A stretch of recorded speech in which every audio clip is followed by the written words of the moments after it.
Russia's war on Ukraine has been grinding on for 100 agonizing days. In that time, Ukraine's president says Moscow has taken control of 20% of his country. Still, Volodymyr Zelensky is projecting resilience and pledging to win the fight. The leaders of parliamentary factions are here. The president's chief of staff is here.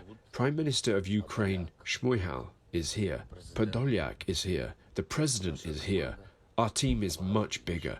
The armed forces of Ukraine are here.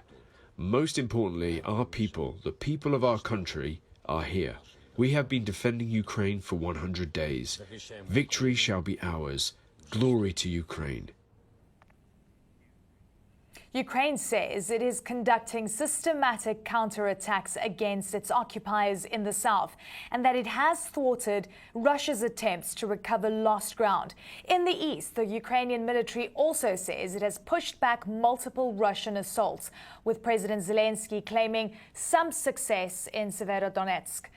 The city is Russia's main target in the Luhansk region, and even though Ukraine is desperately fighting for it, an intelligence report from the UK says Moscow could control the whole area within 2 weeks. CNN's Ben Wiedemann joins us now live from Kyiv. Ben, look, it's 100 days into this war. Could you give me a sense of the dynamic on the battlefield at this point in time, where we're still hearing about fierce fighting in the east? All the focus, Elena, right now is on Severodonetsk, that city, the easternmost city under Ukrainian control, or most of it at least. We're hearing as much as 70 to 80% of that city is now under Russian control, but Ukrainian forces continue to hold out in pockets. Now, there's one large chemical complex in that city where I've spent a good deal of time back in April, where we understand that as many as 800 civilians are still hiding out in the bomb shelters underneath. We actually did go into those bomb shelters in April, and the situation back then was desperate. So you can only imagine how it is now. Now, the worry, of course, is that if Severodonetsk falls, this could really be a major achievement for Russian forces, they do seem to be aiming at taking over all of Luhansk as well as the Donetsk region as well. This has been made clear by Russian officials who have clearly scaled down their ambitions at the moment, but this is the area of major emphasis. Now, the Russians in that area have an advantage of their very short supply lines from their positions, and also they are using to maximum advantage their heavy artillery, which they have a large amount of. Not very sophisticated, but they're using it to maximum effect, and we're seeing the results play out here. Now, we heard British intelligence is estimating that Luhansk might fall in its entirety within the last 2 weeks. But let's not forget, Western intelligence agencies were predicting the decline and fall of Ukraine as well back in February, and that didn't happen either. Eleni? Yeah, I mean, really interesting hearing on that report. The reality is that President Zelensky has been incrementally changing the messaging, specifically around Severodonetsk. He was saying 70% Russian control, then he said 80% Russian control. Now we're talking about what the counteroffensive would look like. And it seems that one of the most important elements that are going to help the Ukrainians is getting powerful rockets into their hands. Yes, that's what the Ukrainians have been urging the West now for weeks, is to provide artillery with a longer range than what they have at the moment. They're looking for precision artillery as well, and it's clearly not arriving as quickly as they need it, because that's the only way they can counterbalance the Russian advantage in terms of sheer number of artillery pieces. But if they don't get there soon enough, then it may be too late. But we did hear President Biden several days ago announce that there would be a $700 million package, another one for the Ukraine, which would include these missiles, or rather these artillery systems, with the condition, of course, that they not be used to attack targets within Russia itself. The U.S. administration has made it clear now. At this point, they're not writing off providing weapon systems, but they're putting conditions on how those weapon systems will be used. But they need to get to Ukraine as quickly as possible. Eleni?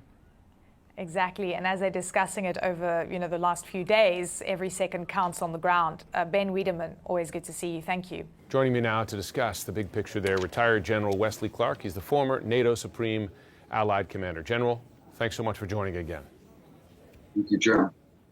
So first of all, Ukrainian losses in the east are staggering, and the Ukrainian president's been public about them. He says 60 to 100 killed every day, many hundreds more wounded in combat every day. I just wonder, how long can the Ukrainian military survive this? Well, it's a real burden on the Ukrainian military. This combat in the east is chewing up trained Ukrainian forces.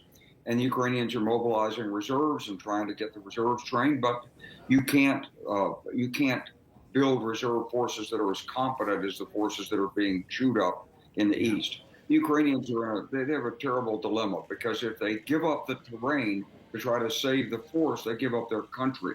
But if they hang on to the terrain, they're fixed in position and just pounded by the Russian artillery. Yeah. So it is a real dilemma. They know what the Russian tactics are. They just don't have the material superiority they need to counter it. The only way to beat this and hold on to your territory is to have a lot more artillery. And they worry if they give up that territory, they'll be pressured by the outside to sort of let it go to Russia. The U.S., as you know, is sending more advanced weapons, but not a huge number. I mean, for instance, the multiple launch rocket system, a few systems, limited ammunition. I just wonder, is the U.S. failing to give the Ukrainians what they need now and quickly enough? Jim, we've been talking for months on this channel, and we've said since the end of March that it was a race of competitive reinforcement, the Russians versus the Ukrainians, and we had to be behind it, and we've just been a step behind or two steps behind and low in quantity at every stage. Now, partly it's because we have our own forces to take care of. Partly it's because we want to do things legally and correctly. We're not on a wartime footing in the United States. Our factories are not pumping out munitions and weapon systems, but there are a whole lot of factors at work.